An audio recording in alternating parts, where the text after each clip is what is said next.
बुजुर्गों का साया बात बिहार के एक गांव की है।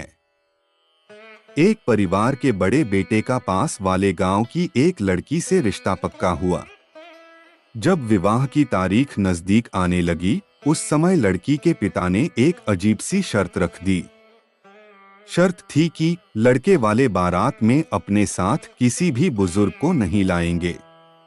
बारात के साथ अगर कोई भी बुजुर्ग आएंगे तो हम लड़की की विदाई नहीं करेंगे। शर्त सुनकर सभी हैरान रह गए। 2 दिन बचे थे शादी में, अगर बारात नहीं लेकर गए तो अपने ही गांव में बदनामी हो जाएगी, और अगर बुजुर्गों को बारात में साथ लेकर गए और कहीं फेरे लेने से इनकार कर दिया तो और अधिक बदनामी हो जाएगी।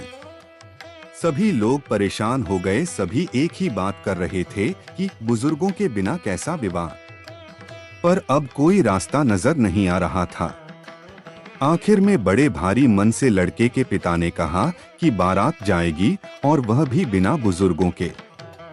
बाकी तो घर और परिवार के सभी बुजुर्ग मान गए, पर लड़के के ताऊजी जिद पर अड़ गए। वे कहने लगे, यह भी कोई बात हुई? बड़ों के बिना विवाह, यह कैसे हो सकता है? मैं तो शादी में जाकर ही रहूंगा। देखता हूँ मुझे कौन रोकता है। घर वालों ने ताऊजी को मनाने की बहुत कोशिश की, पर वे माने ही नहीं। आखिर में यह तय किया गया कि उन्हें कपड़ों की गठरियों के बीच में छुपा कर ले आएंगे, और उनसे कहा गया कि वे सामने नहीं आएंगे।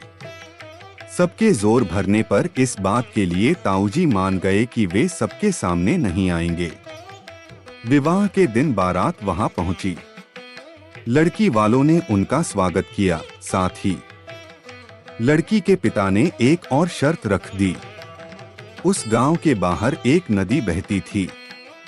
लड़की के पिता ने कहा कि इस नदी में पानी की जगह दूध की धारा बहाओ तो ही यह शादी होगी और हमारी बेटी की विदाई होगी, वरना यह शादी नहीं।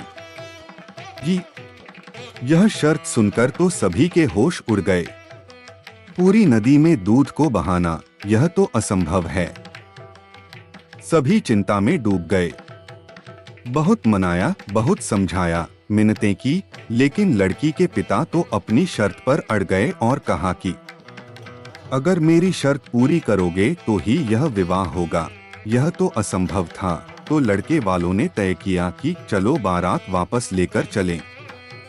शर्त पूरी नहीं कर सकते। जब यह बात बैलगाड़ी में छुपे हुए ताऊजी के कानों में पड़ी तो वे बाहर निकल आए और बोले कि क्या हुआ, हम बारात वापस क्यों लेकर जा रहे हैं?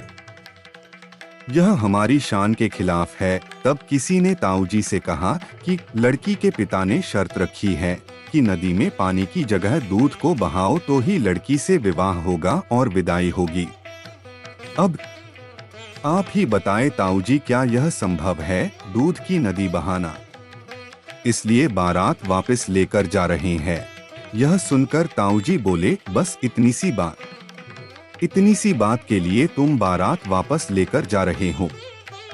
जाओ उनको संदेशा भिजवाओ कि हम इस नदी में पानी की जगह दूध की धारा बहाने को तैयार है, लेकिन पहले इस नदी के पानी को खाली करवाओ। यह सुनकर वहां खड़े सभी लोग बहुत खुश हो गए। यह तो किसी के दिमाग में पहले आया ही नहीं। सभी खुशी से झूम उठे। 2 बाराती लड़की के पिता के पास गए और उनसे कहा कि हमें आपकी शर्त मंजूर है, हम नदी में दूध बहाने के लिए तैयार हैं, पर पहले नदी के पानी को खाली करवाओ। जैसे ही लड़की के पिता ने ये बात सुनी, उन्होंने झट से कहा कि बारात में तुम किसी बुजुर्ग को अवश्य लाए हो। और फिर लड़की के पिता ने मुस्कुराते हुए कहा, विवाह अवश्य होगा, और वह भी सभी बड़े बुजुर्गों के आशीर्वाद से।